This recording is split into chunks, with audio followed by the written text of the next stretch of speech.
25 সালে মাধ্যমিকের জন্য গুরুত্বপূর্ণ একটি সমাধানের অঙ্ক এখানে দেওয়া আছে কি x square plus x plus 1 = 0 সমীকরণটির বীজগুলির বর্গ যে সমীকরণের বীজ সেই সমীকরণটি নির্ণয় করুন। হ্যাঁ, তাহলে এখানে যে বীজ এই যে অঙ্কটা দেওয়া আছে এর বীজগুলো দেওয়া নেই, তাহলে এখানে আমাকে দুটো ধরে নিতে হবে। এখানে যে সমীকরণটা এক্স স্কোয়ার প্লাস এক্স সমান 0 এর বীজ দুটো ধরতে সমান 0 ধরি বীজ দুটি কি আলফা এবং বিটা ধরে নিলাম। তাহলে এক্ষেত্রে এবার যে নতুন সমীকরণটা বের করতে হবে সেই সমীকরণের এই যে বীজ তার বর্গ, তাহলে এক্ষেত্রে আমাকে এইখানে এই যে বীজ দুটো দিয়েছে তাদের যোগফল কত হবে, আলফা প্লাস বিটা সমান হবে মাইনাস বি বাই এ।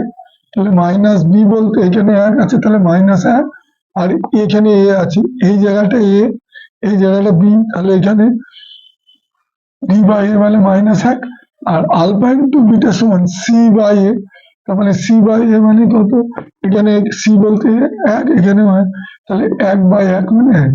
এবার যে দুটি যে সমীকরণটা বের করতে বলেছে সেটা এই দিয়ে দুটো সমীকরণ তাদের বর্গ।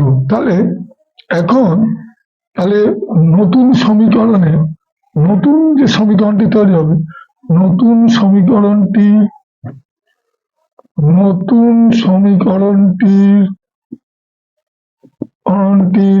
বীজদ্বয় কি হবে, বীজদ্বয় আলফা স্কোয়ার আর বিটা স্কোয়ার, এটা হবে।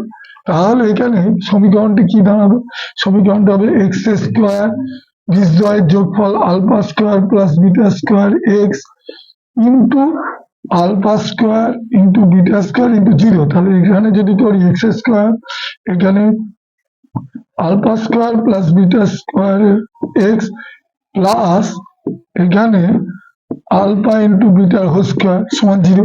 এখন এই যে মানটা সে আমাদের বের করতে হবে, alpha square plus beta square মানে মানটা কত বেরোবে, তাহলে এখানে যদি alpha square plus beta square আমরা বের করি, তাহলে a square plus b square সূত্র হচ্ছে a plus b whole square minus 2 alpha beta, তাহলে এটার মান কত -1, এটার মান 2 ইন্টু আলফা বিটার মানে 1, তাহলে এখানে 1 স্কোয়ার 1 বিয়োগ 2 মানে এখানে -2। তাহলে এই যে নতুন সমীকরণের যে বীজদ্বয়ের যোগফল সেটা বের হলো -1। তাহলে এখানে এক্স স্কোয়ার, এটা -1 into x plus alpha square beta square মানে আলফা বিটার হোল স্কোয়ার, তাহলে আলফা বিটা কত বেরিয়েছে, আলফা বিটা বেরিয়েছে 1, তাহলে 1 স্কোয়ার সমান 0। তাহলে এখানে কি বেরোলো এক্স স্কোয়ার, এখানে মাইনাসে প্লাস 1 ইন্টু এক্স, এখানে 1 স্কোয়ার 1।